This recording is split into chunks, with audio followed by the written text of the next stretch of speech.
कई आधुनिक संगीत वाद्य पेचीदा होते हैं या उनमें बहुत सारे पुर्जे होते हैं, लेकिन कहोन एक सुविधाजनक बॉक्स में एक ड्रम, स्टैंड और एक सीट के साथ मिलता है। ये विभिन्न महाद्वीपों और संस्कृतियों में से गुजरते हुए विश्व के सबसे लोकप्रिय परकशन इंस्ट्रूमेंट्स में से एक बन गया है।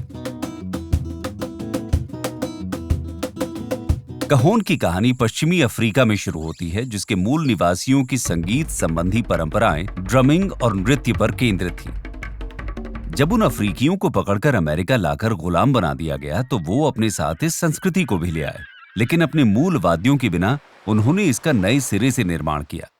तटीय पेरू में अफ्रीकी गुलामों के पास वैसी सामग्री या अवसर नहीं थे जिनसे वे अपनी परंपरागत ड्रमों जैसे कि जेम्बी या जुनजुन का निर्माण कर सकते थे, लेकिन उनके पास ढेर सारे शिपिंग क्रेट थे। बल्कि उनकी सादगी ने संगीत बजाने से रोकने वाले कानूनों से बचने में गुलामों की मदद भी की।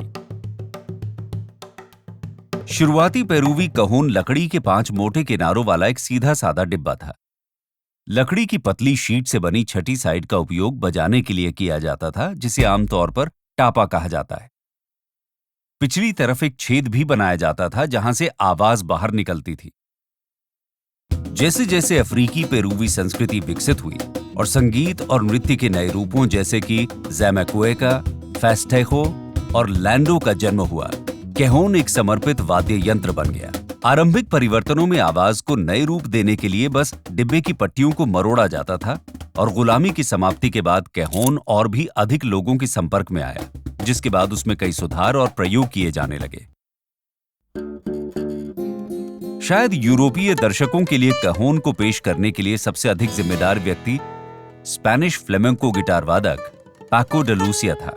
1977 में पेरू का दौरा करते समय उसने और रूबम दांतास ने कहोन की खोज की और उसे अपने साथ स्पेन ले आए, क्योंकि उन्हें लगा कि वो फ्लेमेंको संगीत में काफी उपयोगी हो सकता है। तब के अंदर गिटार के तारों को खींचकर फ्लेमेंको संगीतकार भनभनाहट जैसी ध्वनि पैदा करने में सक्षम थे। नियमित बेस टोन के साथ मिलकर इसने कहोन को एक मूल ड्रम सेट के करीब ध्वनि दी। कहोन जल्दी ही लोकप्रिय हो गया और न केवल फ्लेमेंको का मानक वाद्य बन गया, बल्कि लोक संगीत जैसे जैज, ब्लूज और रॉक जैसी शैलियों में भी प्रयोग किया जाने लगा। विविध प्रकार के कहोनों का निर्माण होने लगा है, कुछ एडजस्टेबल डोरियों वाले, कुछ बजाने की अनेक सतहों वाले और कुछ स्नेह मैकेनिज्म वाले। लेकिन मूल अवधारणा वही है और कहोन की कहानी दर्शाती है कि जब आप लीक से हटकर सोचते हैं तो सबसे अद्भुत क्षमता वाली सबसे सरल चीजें बन सकती हैं।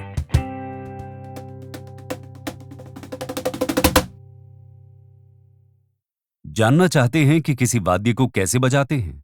इस वीडियो में हम ये सीखने में आपकी मदद करेंगे कि संगीत को कैसे पढ़ते हैं, और हमारे चैनल को सब्सक्राइब करना ना भूलें।